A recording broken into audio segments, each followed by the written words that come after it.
Ons is in Handelinge 3, maar voordat ons daaraan wil gaan, wil ek net 'n bietjie recap bring van wat laasweek, wat ons oor gepraat het.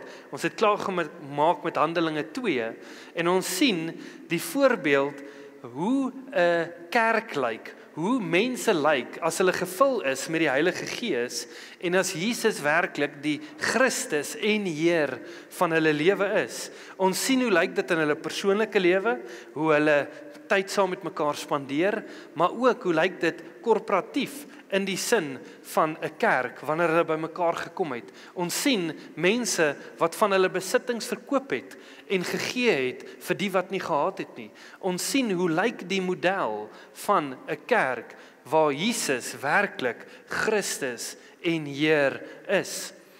Maar wat vir my interessant is die eerste keer toe hierdie twee boodskappe wat ons nou gaan, laasweek sinne, en hierdie ene is baie dieselfde tipe boodskap, maar dit was vir twee verskillende groepe mense gewees. Dit was al twee Jode gewees, maar die eerste boodskap was wat ons in Engels the dispersion noem. So dit was vir Jode wat van reg oor die Europa, reg oor Afrika gekom het, waar hulle ook al besigheid gedoen het. Hulle moes elke jaar vir die fees van Pinkster gekom het om hulle eerbied te bring. En daai woord, daai preek wat Petrus gepreek het, was vir hulle gewees. Nou hierdie ene wat ons gaan sien, was binne in die tempel, en dis dalk 'n rukkie nadat daai eerste boodskap van Petrus bedien is. Maar al twee kere is daar iets wat gebeur voordat Petrus bedien. En ons sien iets bonatuurliks gebeur. Die eerste keer was dit tale gewees. Die mense is gevul, die 120 wat in die bokkamer was, die Heilige Gees het oor hulle gekom soos tonge van vuur, en hulle het in ander tale begin praat. Tale wat ander mense verstaan het. En daai wonderwerk het die platform geskep dat Petrus die evangelie kon deel. So ons gaan vandag 'n bietjie kyk, wat het gebeur dat Petrus weer die geleentheid gekry het om die evangelie te kan deel. So lees saam met my in Handelinge 3 vanaf vers 1 tot 12. En Petrus en Johannes het saam na die tempel opgegaan op die uur van die gebed, die 9de uur. En daar is 'n sekere man aangedra wat van sy geboorte af krepeel was. Hulle het hom elke dag neergesit by die tempelpoort wat die skone genoem word, om 'n almoes te vra van die wat in die tempel ingaan. Toe hy sien dat Petrus en Johannes die tempel wou binnegaan, het hy om 'n almoes gevra. En Petrus saam met Johannes het hom stip aangekyk en gesê, kyk na ons. En hy het sy oë op hulle gehou, in die verwagting dat hy iets van hulle sou ontvang. Maar Petrus sê, silwer en goud het ek nie, maar wat ek het, dit gee ek vir jou. In die naam van Jesus Christus, die Nasareëner, staan op en loop. Toe gryp hy hom aan sy regterhand en rig hom op, en onmiddellik het sy voete en enkels sterk geword, en hy het opgespring en gestaan en rondgeloop en saam met hulle in die tempel ingegaan, terwyl hy rondloop en spring en God prys. En die hele volk het gesien hoe hy daar loop en God prys, en hulle het hom herken dat dit hy was wat by die skone poort van die tempel gesit het om te bedel, en hulle is vervul met die verwondering en verbasing oor wat met hom gebeur het. En toe die krepeel man wat genees was aan Petrus en Johannes vashou, het die hele volk uitermate verbaas na hulle gehardloop en in die pilaarsgang van Salomo sin genoem word. En toe Petrus dit sien, sê hy vir die volk, Israeliete, waarom is julle hieroor verwonderd? Of waarom kyk julle ons so aan, asof ons deur ons eie krag of godsvrug bewerk het dat hy loop? Ons sien hierso Simon Petrus en Johannes saam na die tempel gaan in die 9de uur. Nou dit is ongeveer 3 uur die middag gewees wat hulle na die tempel toe gegaan het vir die tyd van gebed. Maar wat vir my interessant is hulle gaan saam. Hulle stap nie alleen nie. Jesus het gesê, gaan uit 2-2. Ek en jy moet versigtig wees om alleen dinge te wil doen. Ons kort iemand om saam met ons die pad te stap. Daar's 'n rede hoekom God 'n man en 'n vrou bymekaar voeg. Maar daar's ook 'n rede hoekom God gesê het, gaan uit 2-2. Dit help vir accountability, dit help vir tye wanneer ons deur moeilike tye gaan en ons weet nie wat om te doen nie, dan is daar iemand om jou te bemoedig en te dra saam met jou aan die laste. Hulle kry daar 'n man van geboorte af krippel en hy vra vir geld. Dit was al wat hy kon doen in daai tyd. Hy het nie die vermoë gehad om 'n rolstoel te kry of enige soetsie om 'n inkomste te kon genereer nie. Sy bydra aan sy huis was om by die tempelpoort te sit en te vra vir almoes. Dit is wat hy kon doen. Dit was die enigste manier hoe hy iets kon bydra. In daai tyd, as hulle iemand gesien het wat fisies nie kon werk nie, dan het die Jode gehelp sodat daai ou versorg is, sodat hy kos het en sodat hy na gekyk is. Maar die dag vra hy die verkeerde mans vir geld. Hy vra vir geld en hulle kyk hom aan en sê, "Ekskuus, ons het nie vir jou nie, maar wat ek het, gee ek vir jou."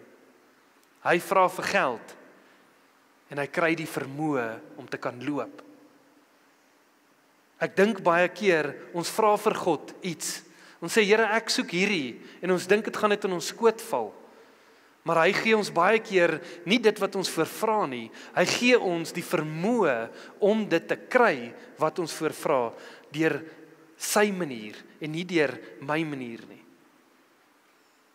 Die man vra vir geld, en daar kom nie 'n straal, 'n pypie so uit die geestelike rellum uit en daar val elke nou en dan 'n muntstuk uit nie. Nee, hy kry voete en hy kan staan en hy kan loop en die Here loof en prys sodat hy die vermoë het om te kan voorsien. Jy mag dalk hierso sit en jy vra die Here vir geduld. En hy gee vir jou kinders. In die week sê my vrou vir my, moet jy nie dalk 'n bietjie geduld leer nie? Ek sê, hulle moet nie my geduld toets nie. Ek het geduld, hulle hoef dit nie te gaan toets nie. Ek het genoeg geduld. Jy sit dalk hierso en jy vra die Here vir rigting. Hy gaan nie vir jou 'n pyltjie soos op 'n videogame gee wat vir jou sê so nie. Jy het sy woord. Is dit jou rigtingwyser of nie? Die man kry die vermoë om nou te kan voorsien vir sy gesin. Maar hy gaan daarmee moet woeker. Hy gaan nou iets moet doen met die bene wat hy gekry het, die voete wat gerestoreer is, sodat hy kan loop, sodat hy kan funksioneer. God voorsien nie soos wat ek en jy dit altyd wil hê nie. God voorsien soos wat hy kies om te voorsien. Ons kyk baie keer na 'n uitdaging en ons sê, Here, hoekom? Hoekom laat U hierdie toe? Ons moet ons gedagtes verander om te sê, in plaas van hoekom, Here, wat wil U my hier uit leer? Hierdie toets wat ek deurgaan, hierdie moeilike tyd, wat wil U my hier uit leer? En ons moet die positief in dit vra. Ons moet nie negatief na dit kyk en sê, ek kan nie, help my net hier uit nie. Wat het Petrus en Johannes nie gehad nie? Hulle het nie geld gehad nie. Wat het die vroeë kerk werklik gehad? Hulle het gesag gehad wat van God afgekom het. Hulle het nie staat gemaak op rykdom nie. Hulle het nie staat gemaak op status nie. Hulle het staat gemaak op die Here. Hy sê, goud en silwer het ek nie, maar dit wat ek het, gee ek vir jou. In die naam van Jesus van Nasaret, staan op en loop. Daai het baie meer beteken as om net vir hom 'n muntstukkie te gee. Want die muntstuk sou hom net hou tot môre. Maar dit wat hy vir hom gegee het, was wat hom sou hou vir die res van sy lewe. 'n Uitdaging wat ek sien vir ons is dat ons te veel staat maak op die pilare van samelewing. Ek sê nie ons moet nie staat maak op die pilare van samelewing nie, maar ons maak te veel staat op die pilare van samelewing. Wanneer daar iets gebeur, jy kry seer, jou kind kry seer, wat doen jy? Jy bel die dokter. Dis die eerste ding wat ons doen, is ons hardloop na die medisy toe. Ons gaan nie eers na die Here toe en sê, Here, help in hierdie situasie, wat moet ons doen? Geef my rigting, hoe moet ek hierdie hanteer? As hy vir jou sê, gaan dokter toe, dan moet jy gehoorsaam wees. Dan moet jy dit doen.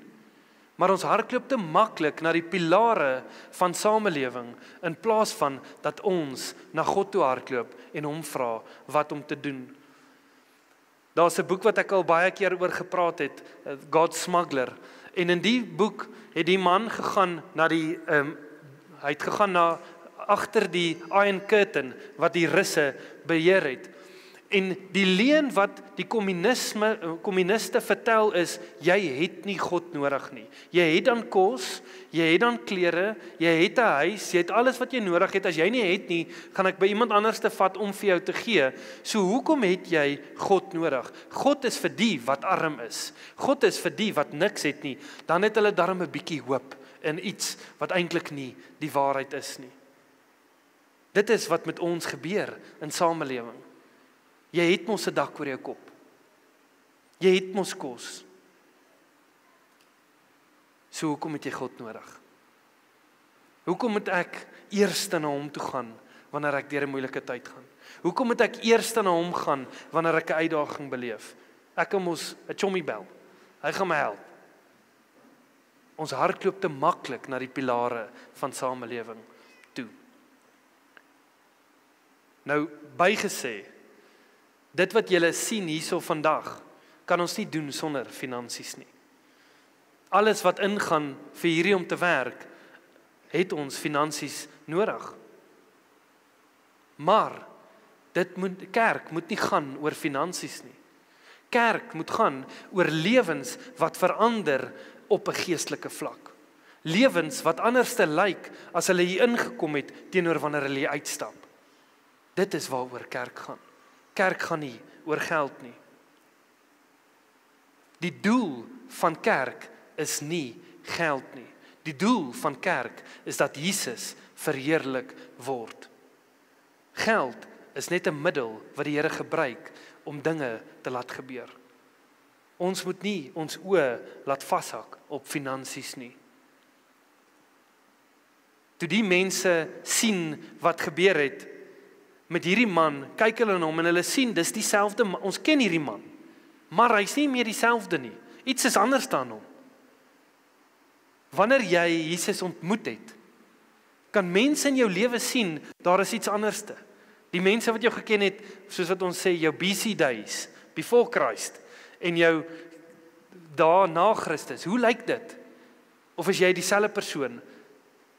Lyk jy dieselfde voor Christus as na Christus? Of lyk jou lewe anderste? Kan mense sê en sien, daar's iets anderste aan jou. Soos wat hulle fisies aan hierdie man kon sien, daar is iets anderste. Ek het nou vir jou 'n vraag. Nadat Jesus deur Petrus hierdie wonderwerk gedoen het hy nou ewe skielik 'n besigheid gestig. P&J Healing Ministries. Nee. Hy het nie. Toe die mense sien dat deur hulle hierdie wonderwerk gedoen is, wat het die mense begin doen? Hulle wou onmiddellik in daai oomblik vir Petrus en Johannes verhoog. En wat sê Petrus? Hy sê, wow. Kom ons lees gou wat sê hy hierso in vers 12. En toe Petrus dit sien, sê hy vir die volk, Israeliete, waarom is julle hieroor verwonderd? Of waarom kyk julle ons so aan, asof ons deur ons eie krag of godsvrug bewerk het, dat hy loop? Toe Petrus sien wat hier aangaan, sê hy, nee, kom ons stop hierdie nou net hierso. Hierdie is nie ons wat hierdie gedoen het nie. Hierdie is God wat hierdie gedoen het. Ons sien baie duidelik dat Petrus die aandag onmiddellik wegskuif van hom af, van hom en Johannes af. Hy sê die man loop nie oor dat ons heilig of deur ons krag is nie. My en jou hoop moet nooit in 'n mens wees nie. My en jou hoop moet in Jesus wees. Jesus funksioneer deur mense. Jesus kies om mense te gebruik as sy wessels. En hy werk deur mense. Moet nooit jou vertroue in 'n wessel of in 'n persoon sit nie. Sit altyd jou vertroue in Jesus. As jy jou vertroue in 'n mens gaan sit, ek kan jou waarborg, hy gaan jou teleurstel. Hy's 'n mens. Paulus aan die einde van sy lewe sê, ek is die hoofsondaar. Niemand van ons moet op 'n plek kom wat ons onsself wil verhoog bo 'n mens wat God gebruik om deur ons te werk nie. Ons hoop moet altyd Jesus wees. Maar toe Petrus sien wat hier gebeur, sê hy, laat ek vir julle verduidelik wat het hier gebeur. Kom ons lees in vers 13 tot 26, wat sê hy? Die God van Abraham en Isak en Jakob, die God van ons vaders, het sy kind Jesus verheerlik, hom wat julle oorgelewer en voor Pilatus verloon het, toe hy besluit het om hom los te laat, en julle het die heilige en regverdige verloon en gevra dat 'n moordenaar aan julle geskenk sou word. En die leidsman tot die lewe het julle gedood. God het hom uit die dood opgewek, waarvan ons getuies is. En deur die geloof in sy naam, het sy naam hierdie man, wat julle sien en ken, sterk gemaak. En die geloof wat deur hom is, het hom hierdie volkome gesondheid gegee, in die teenwoordigheid van julle almal. En nou broeders, ek weet dat julle dit in onwetendheid gedoen het, net soos julle owerstes. Maar God het op die manier vervul wat hy tevore verkondig het, deur die mond van al sy profete, dat die Christus sou ly. Kom dan tot inkeer en bekeer julle, sodat julle sondes uitgewis kan word en tye van verkwikking van die aangesig van die Here mag kom. En hy hom mag stuur, wat vooraf aan julle verkondig is, naamlik Jesus Christus, hom wat die hemel moet ontvang, tot op die tye van die wederoprigting van alle dinge, waarvan God van ouds af gespreek het, deur die mond van al sy heilige profete. Want Moses het tot die vaders gespreek, die Here julle God sal vir julle 'n profeet verwerk uit julle broeders, net soos ek is. Na hom moet julle luister, volgens alles wat hy met julle sal spreek.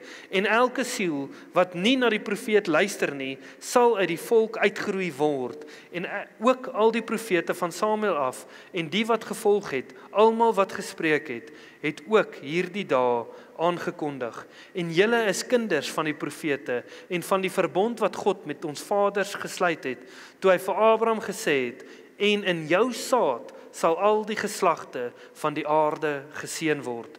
God het nadat hy sy kind Jesus opgewek het, hom eers vir julle gestuur, om julle te seën deur elkeen van sy booshede te bekeer.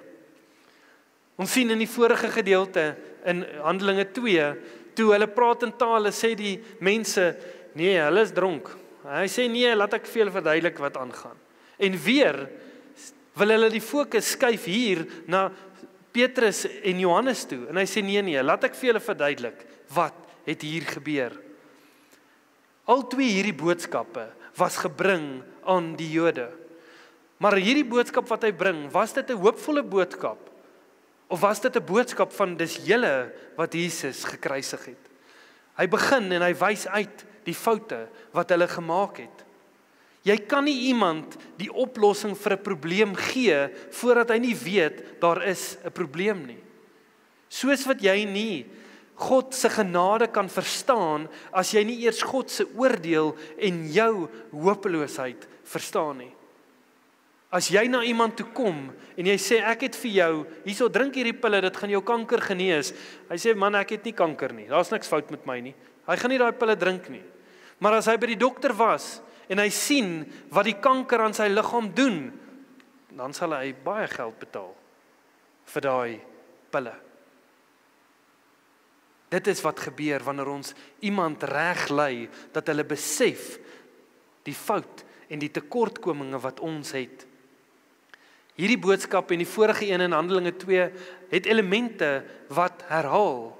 En die elemente wat herhaal kan ons sien, is die fondasie wat Jesus Christus is. Jesus is die Seun van God. Jesus is die ene wat die weg gemaak het vir my en jou, om nou in 'n verhouding te staan met 'n God wat heilig is. Die boodskap wat hy bring, begin hopeloos, maar dit eindig met hoop. Hoop in die naam van Jesus Christus. Nie hoop in jou eie goedheid nie. Nie hoop in dit wat jy kan bring na die tafel toe nie, maar hoop in Jesus Christus. In vers 13 sien ons dat hy sê, julle God, die God van Abraham, Isak en Jakob, het hierdie laat gebeur deur sy seun, Jesus Christus. Hy sê, dis julle God wat hierdie laat gebeur het, maar hy sê hoe dit gebeur. Hy sê dit gebeur deur die naam van Jesus Christus. En hy gooi net daar so tussenin, hy sê, net so FYI, Pilatus wou hom laat gaan, en julle wou nie, en dis hoekom hy gekruisig is. Dis julle skuld, dat hy gekruisig is. Die engel sê dit so mooi, hy sê, julle het die Prince of Life doodgemaak. Die ene wat lewe bring, het julle doodgemaak. Die een wat alles uit bestaan, het julle doodgemaak. Johannes praat, hy sê, in die begin was die woord, en die woord was met God, en die woord was God. Die woord het tussen ons kom wandel. Jesus is die woord wat alles geskep het. Jesus is die ene wat lewe bring. Hy sê, daai ene het julle fisies doodgemaak. As jy ware lewe soek, moet dit nie gaan soek by jou werk, of by jou vrou, of by jou kinders, of by enige iets wat die wêreld jou kan gee nie. Jy moet dit by Jesus gaan kry. Die res is 'n namaaksel. Die res gaan jou nooit vervul nie. Die enigste ene wat vir jou lewe en lewe in oorvloed kan gee, is Jesus Christus. Hy sê, in die naam van Jesus Christus is hierdie man heel gemaak, en hy kan nou loop. Wanneer dra 'n naam krag? In die ou dae, toe ek nog jonk was daar nie regtig besigheidsrekeninge wat jy gehad het by besighede nie. Die mense het mekaar op die naam geken. En hulle het geweet, luister, as ek gaan en ek wil ietsie koop, dan kan ek dit op 'n rekening doen, dit word neergeskryf. En hoekom mag ek dit doen? Nee, want my naam is vertroud. Ons het al 'n rekord opgebou, ons kan hierdie vertrou. So as ek gaan en ek sê, my pa het gesê, ek moet hierdie by julle koop, dan sê hulle, wie is jou pa? Sê ek, nee, my pa is hierdie en hierdie. Okay, nee, is reg, jy kan dit maar vat, is reg, of gaan met dit. Maar as ek daar kom en ek sê, my pa het gesê ek moet hierdie doen, en sê, wie is jou pa? Ek sê, nee, my pa is hierdie en hierdie, maar jou pa is dan dood. Hoe gaan hy hierdie rekening betaal? Dit gaan mos nie moontlik wees. Hy gaan sê, nee, ekskuus, wag 'n bietjie, ek soek kontant. Dis dieselfde wat hier gebeur het. Die naam van Jesus Christus het gewig gedra. Hoekom? Want hy's nie dood nie. Hy's lewendig. Daar's 'n autoriteit agter daai naam, en daarom is hierdie man genees. Wat vir my baie interessant is in vers 17 sê hy, julle het hom doodgemaak uit onkunde, julle en die owerstes. Nou as jy op die pad ry, en jy let dalk nie op nie, en iets gebeur, en jy stop nie wanneer jy moes stop nie, of iets gebeur, en jy ry iemand raak, dan is dit manslag.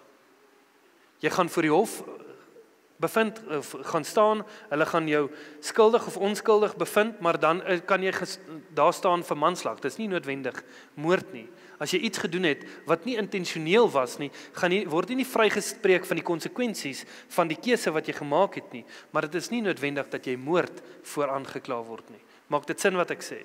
Nou dit was dieselfde in die Bybelse tyd. In die Ou Testament is daar 'n gedeelte wat presies gaan oor dit, en ek wil hê ons moet dit lees in Numeri 35 vers 22. Blaai vir my asseblief soontoe. Numeri 35 vers 22.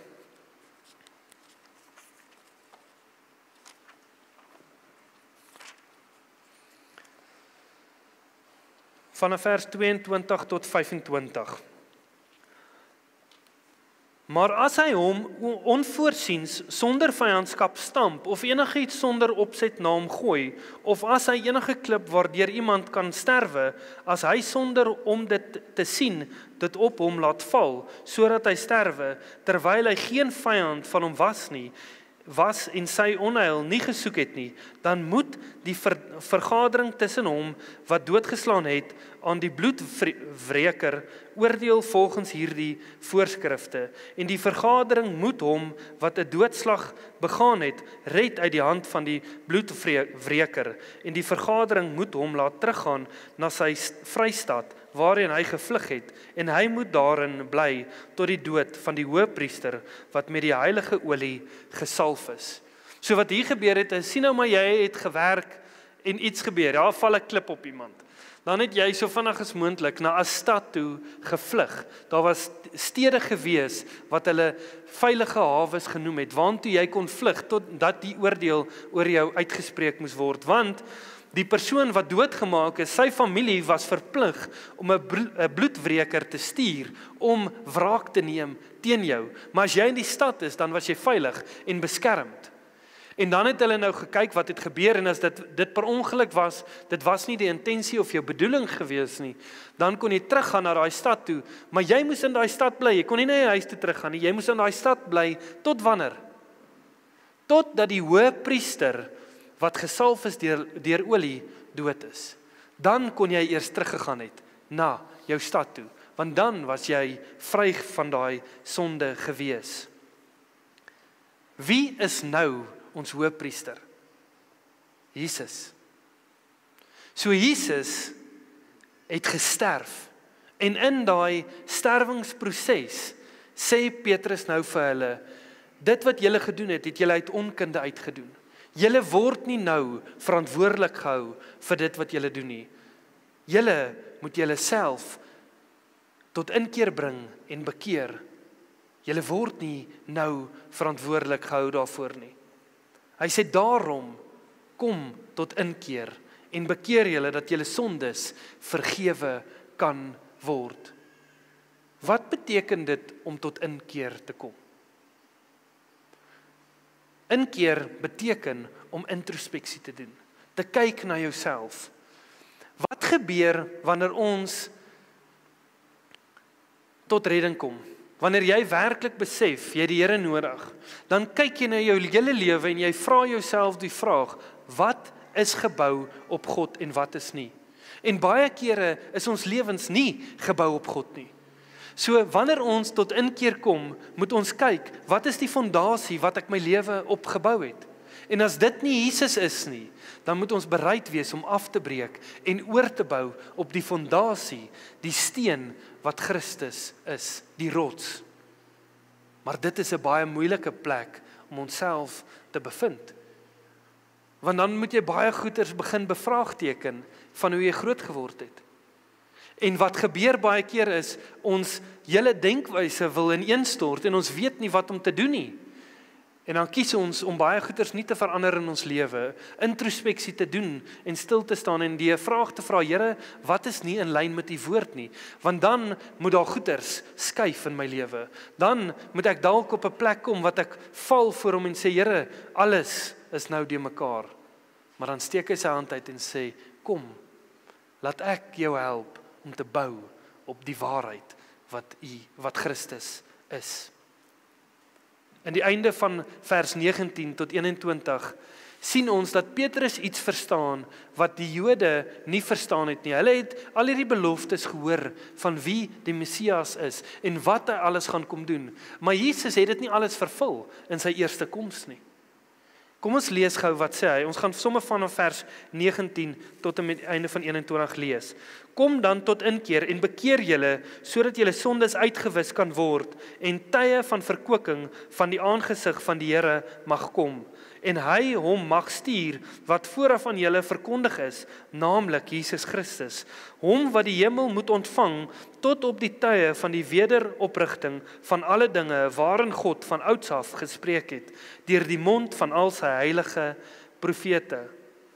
So Petrus sê hierso vir hulle, hy sê, deur Jesus wat nou gekom het, het hy die prys betaal vir sonde. Hy het die weg gemaak, sodat ek en jy versoen kan wees teenoor 'n heilige God. Deur wedergeboorte is daar iets wat in jou gebeur. Jou gees word vernuwe. Jy kry 'n nuwe gees. Jy word geestelik lewendig. Maar alles fisies is nog steeds besig om uitmekaar uit te val. Toe jy wedergebore word, het jou tyd nie ewe skielik begin terugdraai fisies nie. Jy het aangehou ouer word. As ons kyk om ons, alles is besig om nog steeds uitmekaar uit te val. Die wêreld is nog steeds onder die invloed van sonde. Die Engelse woord is so mooi, salvation, kom van die woord salvage af, wat beteken om iets wat waardeloos is, iets wat geen waarde het, te vat en dit iets te maak wat weer waardevol is. Dit is wat Jesus kom doen en hy begin met ons geestelik. Hy's nie nou bekommerd oor die fisiese nie. Hy's bekommerd oor die geestelike. Eendag wanneer hy kom, gaan hy die wêreld restoreer soos wat hy dit beplan het van die begin af. Soos wat hy wil hê dit moet wees. Jesus het nou alles gedoen sodat ek en jy ewige lewe kan beerwe. Maar hy gaan eendag kom en hy gaan oordeel spreek oor alles wat gebeur het op hierdie aarde. En daar's een manier wat jy die oordeel kan vryspring. En dit is geloof in sy naam. Geloof in die naam van Jesus Christus. Ek en jy is nie gewaarborg om deur ons eie kragte ewige lewe te beerwe nie. Jy is gewaarborg van die ewige dood as jy dink jy is goed genoeg. Maar die naam van Jesus Christus is die enigste manier wat ek en jy ewige lewe kan beerwe. Ons sien hier in vers 22 hoe Petrus vir hulle verduidelik van Jesus uit die Ou Testament uit. En hy sê Jesus is die ene wat moes kom.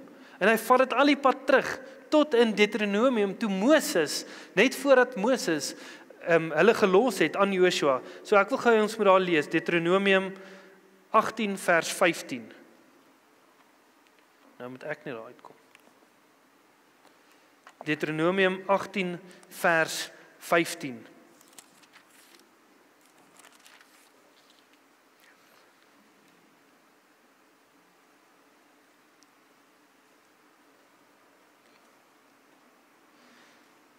Een profeet uit julle midde, uit jou broers, soos ek is, sal die Here jou God vir jou verseker.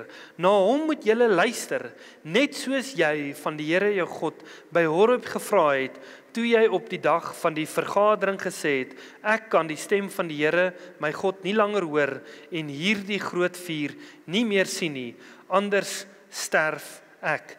Toe het die Here vir my gesê, dit is goed wat hulle gespreek het. 'n Profeet sal ek vir hulle verwerk uit die midde van hulle broers, soos jy is, en ek sal my woorde in sy midde lê, en hy sal aan hulle sê alles wat ek hom beveel.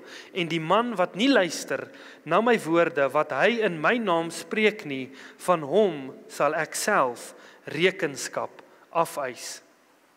Hy sê ek gaan 'n profeet stuur, soos Moses. En Petrus sê vir hulle, daai profeet was Jesus gewees. Maar hy gee vir hulle 'n waarskuwing. Hy sê, as jy nie na hierdie profeet luister nie, dan sal almal wat nie na hom luister nie, sal rekenskap van homself moet gee. Die engel sê, hy sal uitgeroei word. Die probleem is, wanneer ek en jy na die woord toe kom, hoe kom ons na die woord toe? Sien ons die woord as die gesag bo ons? Of sit ons die woord op die grond neer, die Bybel, en ons staan op hom, en ons sien dit as 'n stepping stone. Ons sien dit as 'n means to an end. Of kyk ons na ons lewe, en ek vra myself, is my lewe in lyn met die woord? Is ek onder die gesag van die woord? Want Jesus het hierdie vir ons gegee, om ons lewens volgens te rig. Hoekom? Want hy's lief vir jou. Wanneer 'n pa vir 'n kind sê, moet dit nie doen nie, dan moet ons luister. Ons moet nie eiewys wil wees nie. Ek was seker graad 4 gewees, toe loop ek met 'n stok agter my rug en ek hak my arm so oor hierdie stok en is loop so lekker rond en my pa sê vir my, moenie so met daai stok loop nie, as jy gaan val, gaan jy nie kan keer nie. En ek sê vir hom, nee man, ek sal hierdie stok kan breek, ek sal alright wees. Dis 'n besemstok gewees. En daar was seker so 'n hoë trappie, jy loop op en net aan die ander kant weer af. Op die hoogste trappie hak my voet vas. En daai stok wil nie breek nie. En ek val. En ek val al 4 hierdie tande uit. My pa sê, nou gaan jy stil staan en hy gee my 'n behoorlike pak slaan. Hy sê, maak jou mond nou oop. En hy val daai tande en hy druk hulle so terug. En ons is 'n week later na mond hygiënis of ietsie. En hy sê, dis wat hy gedoen het. Hulle sê, nee, is die beste ding wat jy kon doen, want hy kon toe weer vasgroei. Dis nou nog die tande wat ek het. Maar my pa het my gewaarsku, en ek het nie geluister nie. Hy het nie my gewaarsku omdat hy snaaks wou wees nie. Hy het my gewaarsku want hy gee om vir my. Hy het my gewaarsku want hy's lief vir my. Maar partykeer moet ons dan die konsekwensies van ons aksies dra, wanneer ons nie na hom wil luister nie. So is dit ook met God. Hy sê nie vir ons goeders wat ons moet en nie moet doen, want hy wil snaaks wees nie. Hy gee vir ons riglyne, want hy's lief vir ons. Hy gee vir ons riglyne, want hy gee om vir ons. Die koninkryk van God is nie 'n demokrasie nie. Jy het nie 'n stem in sy koninkryk nie. Ons verstaan nie wat dit beteken om onderhewig aan 'n koning te wees nie. Ons sukkel om daai te begryp. As jy 'n tiener is, dan sê jy, wag net totdat ek uit die huis uit is, dan gaan ek my eie dinge doen. Dan hoef ek nie te luister na my ouers meer nie. Maar as ons onder die gesag en autoriteit van die Here wil staan, dan moet ons onderhewig wees aan dit wat hy vir ons sê om te doen. Petrus deel iets so mooi, hy sê, dat daar is 'n verbond wat God met Abraham gesluit het. 2000 jaar ongeveer voordat Jesus gekom het, is daai verbond gesluit. En hy sê, uit julle uit gaan al die nasies geseën word. Abraham se nageslag, uit dit uit is Jesus, wat 'n seën is vir alle nasies. Hy sê, maar ek kom eers na julle as Israeliete toe. Ek wil eers vir julle 'n seën wees. En dit is wat ons sien, al twee hierdie boodskappe was vir die Jode gewees. Die heidene het nog nie hier van die evangelie gehoor nie. Hy kom en hy sê, ek wil julle eers deel maak van hierdie belofte wat ek gestuur het. My vraag aan jou vandag is, laat jy toe dat Jesus jou lewe restoreer? Laat jy toe dat Jesus jou lewe reg kry vir ewigheid? Hy is nie bekommerd oor jou liggaam nie, maar hy is bekommerd oor jou denkwyse. Hy is bekommerd oor jou geestelike toestand. Laat jy toe dat Jesus daai restoreer? Is jy besig om toe te laat dat Jesus jou denkwyse vernuwe? Is jy besig dat jy onderdanig is aan die woord van God? En nie te sê, ek sien hierdie, maar nee, hierdie is nie van toepassing vir my nou nie. Maar om te sê, Here, ek wil my lewe onderdanig hê aan hierdie. Ek wil nie die woord inpas by my lewe nie. Want dit is die vraag wat ons onsself moet vra. Ek en jy het 'n keuse om deel te kan wees van sy koninkryk. Hy gaan jou nie verplig nie. Ek en jy het 'n keuse om te sê, hy is God en hy is nou my Vader. Hy gaan jou nie dwing om dit te doen nie. Maar as jy sê, hy is my God en hy is my Vader, dan moet ek en jy onder sy reëls en sy idee en model staan en sê, ek wil onderdanig wees aan dit wat hy sê. Ek en jy moet dan besig wees met die dinge van die Vader. Ons moet nie besig wees met ons eie dinge nie. Ek dink dit is baie keer goed om net stil te staan en introspeksie te neem. En dit is wat ek nou voor geleentheid wil gee. Ek wil ons met ons oë sluit en net sê, Here, wat in my hart is nie in lyn met u woord nie.